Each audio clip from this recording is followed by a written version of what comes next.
안녕하세요. 오늘 여러분과 함께 성경적 상담 사례 연구 하나를 깊이 들여다볼까 하는데요. 어, 제목은 직업 상담 관련 사례 이야기고요.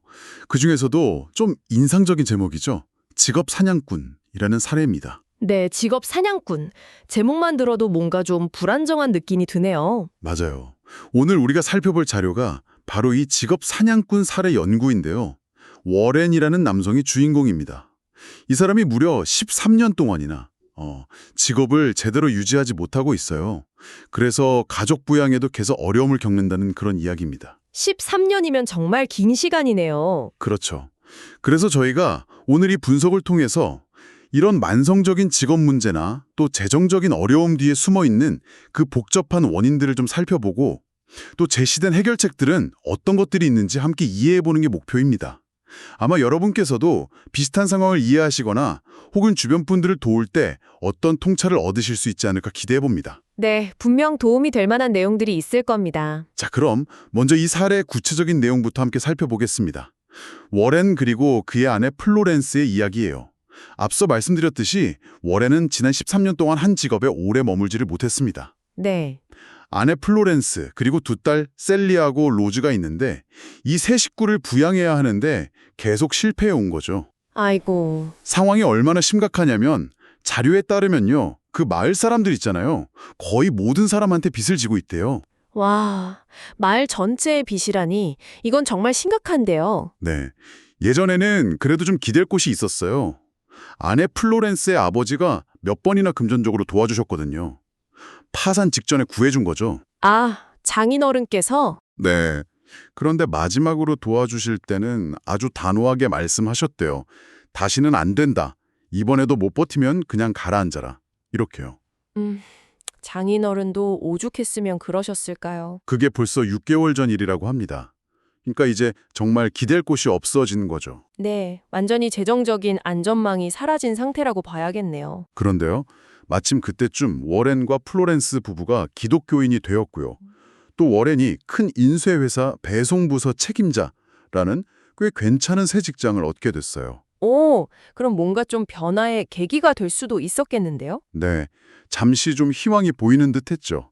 워렌 자신도 그 일을 꽤 즐거워했고 적성에도 잘 맞는 것 같았다고 하고요. 다행이다 싶었는데. 근데 오래가지 못했습니다. 얼마 지나지 않아서 예전의 그 문제가 다시 스물스물 나타나기 시작한 거예요. 어떤 문제였죠? 고용주나 동료들에 대한 불화, 끊임없는 불평, 또 분노, 그리고 원망하는 마음, 이런 것들이 점점 커져만 갔습니다. 아, 결국 또 관계 문제로군요. 네. 그러다가 이틀 전에는 공장 관리자랑 아주 격렬하게 다툰 끝에 그 분노를 참지 못하고 또다시 직장을 그만두고 만 겁니다. 아, 또 결국 이렇게 됐네요. 네. 그래서 이 상황에 이르자 아내 플로렌스가 이제 더는 못 견디겠다 이러면서 도움을 요청하러 상담을 찾아온 거예요. 아내가 나섰군요. 네. 플로렌스가 하는 말이 워렌이 빨리 좋은 직업을 구해서 이번에는 제발 좀 오래 다니지 않으면 우리가 정말 마을에서 쫓겨날지도 모른다. 이렇게 절박하게 호소하고 있다고 합니다. 정말 벼랑 끝에 산 그런 심정이겠네요. 듣기만 해도 참 답답하고 안타까운 상황입니다. 맞아요. 이 짧은 이야기 속에서도 여러 문제가 아주 복잡하게 얽혀 있다는 게 느껴지는데요. 그럼 이제 이 사례 분석 자료에서 제시하는 질문들을 하나씩 따라가 보면서 좀 더 깊이 들어가 볼까요? 네, 좋습니다. 첫 번째 질문은 이겁니다. 명백하게 드러나는 문제는 무엇인가? 그러니까 겉으로 봤을 때 어떤 문제들이 딱 보이나요? 네, 여러 가지가 있겠지만 이 사례에서 겉으로 명확하게 드러나는 좀 심각하고 오래된 문제들을 몇 가지 짚어볼 수 있을 것 같아요. 첫째는 역시 말씀하신 대로 만성적인 직업 불안정입니다. 13년 동안 직업을 꾸준히 유지하지 못했다는 이 사실 자체가 가장 큰 문제죠. 그렇죠. 13년이면 네. 심지어 최근 직장인 본인도 즐거워했고 적성에도 맞는 것 같았다고 했잖아요. 그런데도 결국 관리자와의 그 격렬한 언쟁 끝에 충동적으로 그만뒀다는 거. 이게 그냥 일시적인 문제가 아니라 아주 뿌리 깊은 패턴이라는 점이 중요합니다. 단순히 직업을 못 구하는 게 아니군요. 그렇죠. 둘째는 심각한 재정적 위기입니다. 아까 마을 모든 사람에게 빚을 졌다고 했잖아요. 이 표현만 봐도 상황이 얼마나 심각한지 알 수 있죠. 게다가 유일한 비상자금줄이었던 장인의 지원마저 끊겼으니 정말 재정적으로 파산 직전인 상태라고 봐야 합니다. 아, 정말 단순히 돈이 없는 수준을 넘어서 이제는 사회적인 관계까지 위태로워진 그런 상황이네요. 맞습니다. 그리고 셋째 문제는 바로 무책임함과 의존성이라고 할 수 있어요. 13년 동안 어려울 때마다 장인에게 의존해서 문제를 해결해온 습관이 든 거죠. 네네. 그러다 보니까 스스로 책임지고 어려움을 헤쳐나가는 법을 배우지 못한 겁니다. 어떻게 보면 그 위기를 통해서 성장할 기회를 계속 놓치고 계속 의존적인 상태에 머물러 있었던 거죠. 위기가 성장의 기회가 될 수도 있는데 그걸 놓쳤군요. 그렇죠. 넷째는 분노 및 관계 갈등 문제입니다. 고용주와 동료들에 대한 불화, 불평, 분노, 원망. 이게 그냥 한두 번이 아니라 오래된 문제라고 자료에 나와 있거든요. 이게 반복적으로 나타나고 있다는 거예요. 그리고 이게 단순히 그냥 기분 나쁜 감정을 넘어서 실제로 직장을 잃게 만드는 직접적인 원인이 되고 있다는 점이 아주 심각합니다. 맞아요.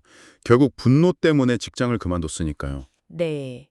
마지막으로 하나 더 짚어볼 수 있는 건 감정적 과장의 가능성입니다. 물론 상황이 매우 어려운 건 사실이에요. 그렇지만 플로렌스가 마을에서 쫓겨날지도 모른다고 표현하는 것, 이게 어쩌면 현실을 객관적으로 분석하기보다는 좀 막연한 두려움이나 과장된 감정에 압도되어 있을 수 있다는 신호로 볼 수도 있습니다. 아, 그럴 수도 있겠네요. 너무 불안하니까. 네, 정확한 사실에 기반하기보다는 감정적인 해석이 앞서는 그런 경향을 보이는 거죠. 정말 여러 문제가 얽히고 설켜 있네요. 만성적인 직업 불안정, 심각한 부채, 또 책임감 부족과 의존성, 반복되는 분노와 갈등, 그리고 현실을 좀 과장되게 인식하는 경향까지. 표면적인 문제만 봐도 정말 심각합니다. 네, 그렇죠. 그렇다면 혹시 이 문제들 아래에 더 깊숙이 숨어 있는 근본적인 원인들은 없을까요? 자료의 두 번째 질문으로 한번 넘어가 보죠. 숨겨진 다른 문제들은 무엇일 가능성이 있는가?입니다. 네, 맞습니다. 겉으로 드러난 문제들은 종종 더 깊은 문제들의 어떤 증상일 뿐일 때가 많잖아요. 그렇죠. 이 사례에서도 자료는 몇 가지 가능성 있는 근본적인 문제들을 제시하고 있습니다. 첫 번째 가능성은 개인적 책임감 부족입니다. 올해는 문제가 발생했을 때 그 원인을 자기 자신에게서 찾기보다는 자꾸 공장 관리자나 동료 같은 외부 환경, 다른 사람 탓으로 돌리는 경향이 강해 보여요. 아, 남 탓을 하는 거군요. 네, 예를 들어서 자신이 분노를 터뜨리고 다툼을 벌인 것, 이게 직장을 잃게 된 핵심 원인인데 그 사실을 인정하지 못할 수 있다는 거죠.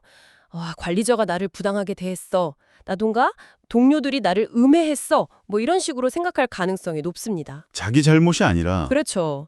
내 잘못이 아닌 남 탓으로 돌리는 어떤 방어 기제가 작동하는 걸로 볼 수 있습니다. 자신의 행동 결과를 직면하기 어려워하는 그런 모습이군요. 그렇습니다. 두 번째는 미숙한 대인관계 기술을 들 수 있어요. 분노와 원망이 직장마다 계속 반복된다는 건 워렌이 건강한 대인관계를 맺는 기술 자체가 부족하다는 점을 아주 강력하게 시사합니다. 특히 권위를 가진 상사나 동료들과 어떻게 좀 건설적으로 소통하고 갈등을 해결해야 하는지 그걸 잘 모를 가능성이 커요. 어쩌면 기본적인 사회적 기술 자체가 부족한 상태일 수도 있습니다. 단순히 성격 문제를 넘어서 기술 부족일 수도 있다. 네, 세 번째는 영적 미성숙의 문제입니다. 워렌과 플로렌스가 기독교인이 되었다고는 하지만 워렌의 삶, 특히 직업 생활에서는 신앙의 원리가 거의 적용되지 않는 모습이에요. 아, 예를 들어서 성경은 무슨 일을 하든지 마음을 다해서 주께 하듯 하라고 가르치잖아요. 골로새서 3장 23절 말씀처럼요. 네. 근데 워렌의 반복되는 불평과 분노는 이 원칙하고 정면으로 배치되는 거죠. 그의 불만이 단순히 상사나 동료를 향한 것만이 아니라 어쩌면 일 자체를 하나님 앞에서 성실하게 수행하는 그 소명을 다하지 못하는 그런 영적인 문제로 볼 수도 있는 겁니다. 아, 그러니까 단순히 직장 동료와의 관계 문제만이 아니라 그 일에 대한 태도 자체가 성경적인 원리와 좀 거리가 멀다. 이런 말씀이시군요. 네, 그렇습니다. 또 야고보서 1장 19절과 20절에서는 듣기는 속히 하고 말하기는 더디하며 성내기도 더디하라. 사람의 성내는 것이 하나님의 의를 이루지 못함이라고 말씀하거든요. 네. 근데 월에는 분노를 참지 못하고 막 격렬하게 다투는 모습을 반복하고 있잖아요. 이건 감정 조절이나 평화로운 관계 형성에 대한 성경적인 가르침을 따르지 못하는 그런 영적 미성숙의 증거일 수 있습니다. 듣고 보니 그렇네요. 네, 네 번째로 무절제한 생활 패턴을 의심해 볼 수 있습니다. 재정 관리에 실패하고 빚을 지는 문제가 단순히 돈 관리 능력 부족을 넘어설 수 있다는 거예요. 어떤 면에서요? 예를 들면 시간 관리나 소유물 관리, 약속 지키기, 심지어는 식습관이나 건강 관리 같은 삶의 다른 영역에서도 절제하지 못하고 좀 무질서한 모습을 보일 가능성이 있다는 거죠. 재정 문제는 이런 전반적인 무질서의 한 단면일 수 있다는 겁니다. 아, 돈 문제만이 아닐 수 있다. 네, 마지막으로 하나님과 자gin에 대한 해결되지 않은 부채를 인식하지 못하는 문제일 수도 있습니다. 이게 무슨 말이냐면 월에는 자신이 하나님으로부터 받은 시간, 재능, 기회 이런 것들을 제대로 활용하지 못했잖아요. 그렇죠. 그럼으로써 선한 청지기의 역할을 다하지 못했다는 사실, 즉 하나님께 어떤 영적인 빚을 졌다는 사실을 깨닫지 못할 수 있다는 거예요. 아, 그런 관점도 있군요. 네. 또한 장인에게 진 그 물질적인 빚에 대해서도 진심으로 감사하거나 제대로 갚으려는 노력을 하지 않음으로써 어떤 관계적인 빚까지 지고 있다는 사실을 간과하고 있을 가능성도 있습니다. 와, 숨겨진 문제들이 정말 더 근본적이고 심각하게 들립니다. 책임감 부족, 미숙한 관계 기술, 영적인 미성숙, 삶의 전반적인 무절제, 그리고 해결되지 않은 부채의식까지. 이제 월에는 문제가 단순히 직장을 자주 옮기는 것 이상이라는 게 분명해 보이네요. 네, 훨씬 복잡한 문제죠. 아까 워렌이 관리자와 격렬하게 다투고 직장을 뛰어쳐나왔다는 점이 중요하게 언급되었는데요. 자료의 세 번째 질문이 이것과 관련이 있습니다. 그 다툼의 내용을 탐색하는 것이 중요할까? 왜 그럴까? 그냥 싸웠다는 사실만 알면 되지 왜 그 구체적인 내용까지 알아야 하는 걸까요? 네, 그 다툼의 구체적인 내용을 파악하는 것은 상담 과정에서 아주 중요합니다. 몇 가지 결정적인 이유가 있어요. 첫째는 갈등의 진짜 유발 요인을 식별할 수 있기 때문입니다. 그냥 격렬하게 싸웠다는 정보만으로는 부족해요. 그렇죠. 정확히 어떤 말이 오갔는지, 어떤 상황에서 언성이 높아졌는지, 무엇이 워렌의 분노를 촉발했는지, 이걸 알아야 워렌이 가지고 있는 잘못된 신념, 예를 들어 나는 부당하게 대우받아서는 안 돼 라던가 아니면 비현실적인 기대, 내 방식대로 일이 처리되어야 해 같은 것들을 구체적으로 파악할 수 있습니다. 아, 단순히 화가 나서가 아니라 무엇 때문에 어떤 생각 때문에 화가 났는지를 알아야 근본적인 해결에 다가갈 수 있는 거죠. 그렇군요. 그 분노의 뿌리를 찾아가는 어떤 단서가 될 수 있겠네요. 맞습니다. 둘째는 숨겨진 동기를 발견하는 데 도움이 됩니다. 다툼의 내용을 자세히 들여다보면 워렌이 자신의 어떤 부분이 침해당했다고 느꼈는지를 알 수 있어요. 예를 들면요? 예를 들어 자신의 자존심이 상했다고 느꼈는지 아니면 자신의 권리가 무시당했다고 생각했는지 혹은 자신의 능력이 인정받지 못했다고 여겼는지 이런 것들을 파악할 수 있죠. 이것은 워렌의 마음속 깊은 곳의 가치관이나 중요하게 생각하는 욕구를 이해하는데 아주 중요한 정보가 됩니다. 네. 이 정보를 바탕으로 성경적인 가르침을 그의 실제적인 삶의 문제에 더 효과적으로 적용할 수가 있어요. 아하. 그리고 셋째, 진정한 회개를 위한 구체적인 준비를 도울 수 있습니다. 만약 상담 과정에서 워렌이 관리자에게 사과하고 용서를 구해야 하는 상황이 온다면 무엇에 대해 어떻게 사과해야 할지 명확히 알아야 하잖아요. 네, 그렇죠. 다툼의 내용을 모른 채 그냥 막연하게 잘못했습니다라고 말하는 것은 진정한 회개가 아닐 수 있어요.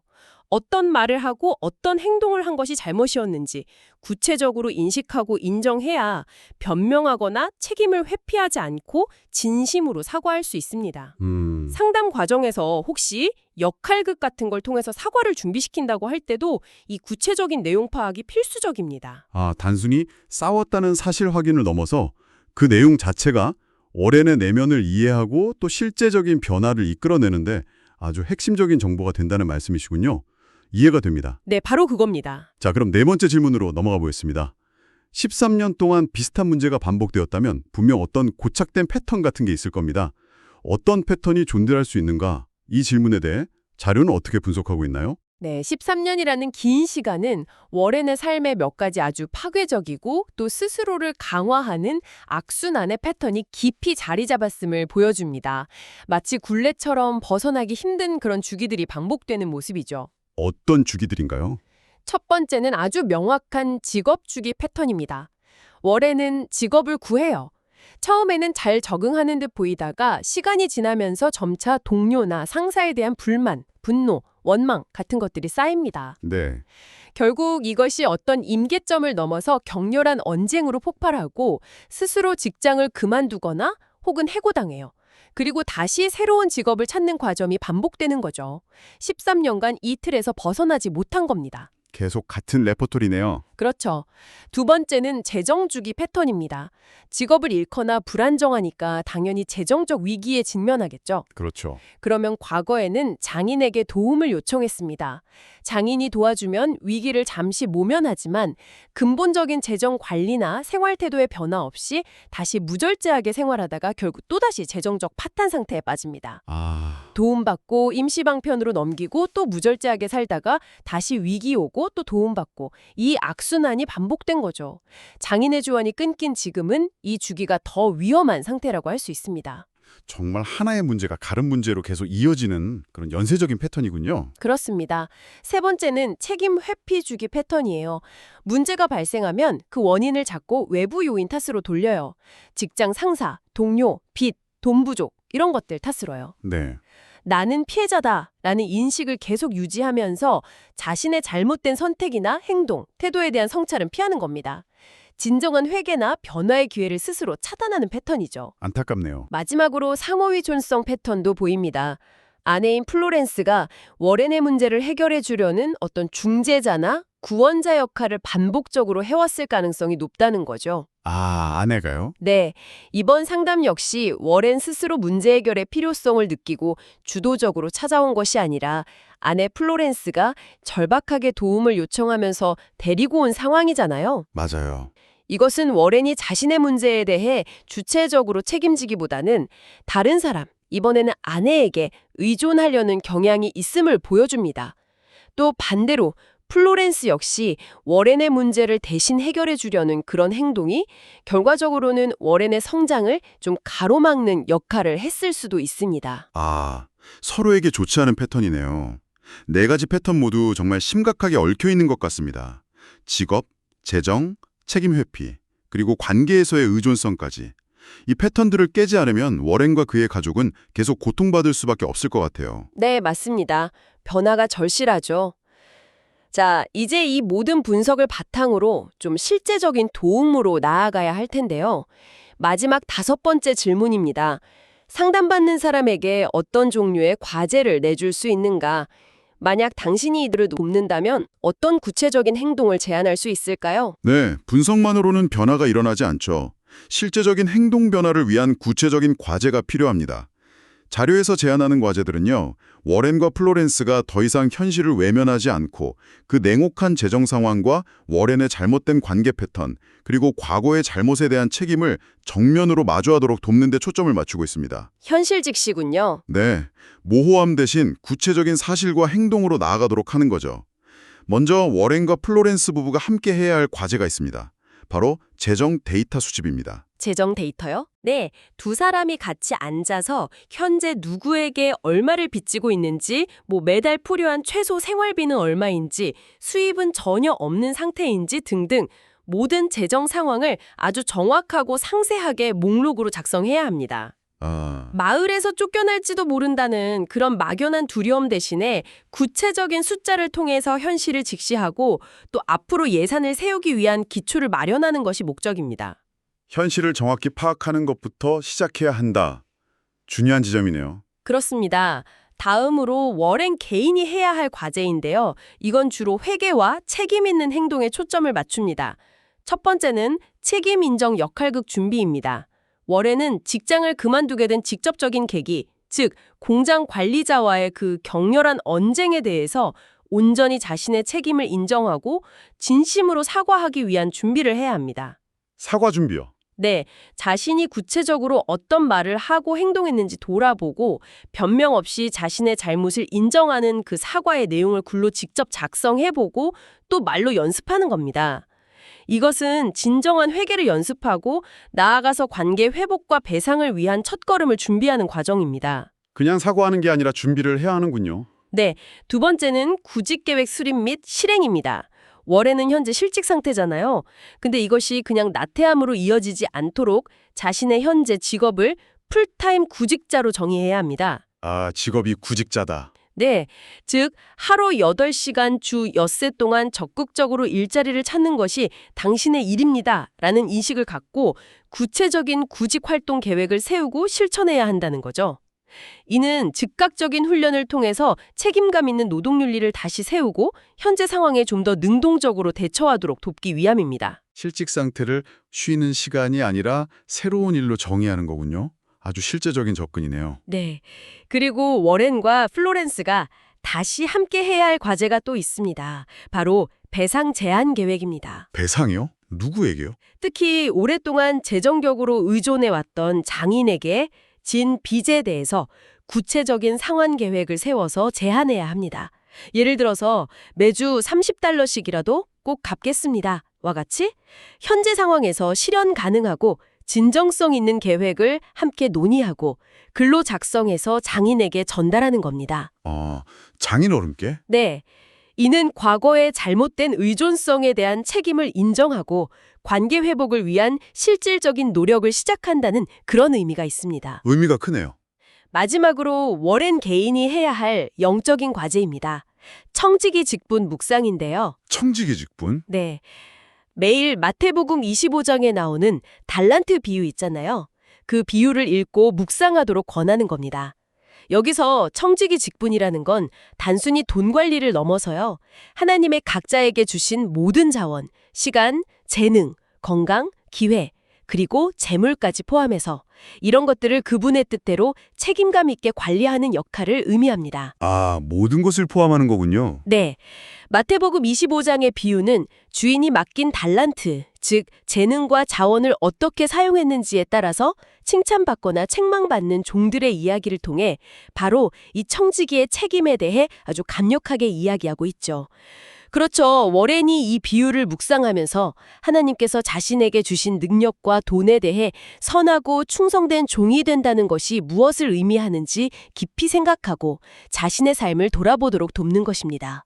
이를 통해서 재물에 대한 어떤 소유권 의식이나 자기중심적인 태도를 교정하고 하나님 앞에서 자신의 삶 전체를 책임감 있게 살아가도록 격려하는 데 목적이 있습니다. 와, 정말 구체적이면서도 각 문제 영역, 그러니까 재정, 관계, 책임감, 영성까지 모두 아우르는 그런 과제들이네요. 네, 통합적인 접근이죠. 오늘 저희가 함께 살펴본 이 직업 사냥꾼, 워렌의 사례는 한 사람의 삶에 정말 뿌리 깊게 박힌 무책임성, 분노, 의존성의 패턴이 개인뿐 아니라 가족 전체에 얼마나 파괴적인 영향을 미치는지를 아주 여실히 보여주는 것 같습니다. 네, 그렇죠. 겉으로 드러나는 직장 문제나 재정 문제가 사실은 성품, 관계 방식, 그리고 하나님과의 관계라는 더 깊고 근본적인 문제들과 아주 긴밀하게 연결되어 있다는 것에 다시 한번 확인하게 되네요. 맞습니다. 분리된 문제가 아니죠. 그리고 제시된 해결책들은 결국 모호함을 걷어내고 현실을 정직하게 마주하면서 또 자신의 행동에 책임을 지고 깨어진 관계를 회복하기 위해 용기를 내서 구체적인 행동에 나서는 것의 중요성을 강조하고 있습니다. 네, 결국 행동으로 이어져야 변화가 시작되니까요. 이 사례는 어쩌면 워렌만의 이야기가 아닐 수도 있습니다. 이 이야기를 들으시면서 혹시 여러분의 삶에도 반복적으로 나타나는 어떤 어려움이나 좀처럼 깨트리기 어려운 부정적인 패턴은 없는지 조용히 돌아볼 기회가 될 수 있을 것 같아요. 만약 그런 패턴이 있다면 그 뿌리에는 어떤 문제들이 자리 잡고 있을까요? 때로는 우리가 처한 외부 환경이나 다른 사람을 탓하기보다 자신의 내면을 좀 정직하게 들여다보고 작은 부분에서부터 책임 있는 행동을 시작하는 것. 그것이 진정한 변화와 성장의 출발점이 될 수 있습니다. 네. 오늘 저희가 나눈 이 이야기가 여러분께 그러한 성찰과 또 용기를 주는 계기가 되기를 바랍니다.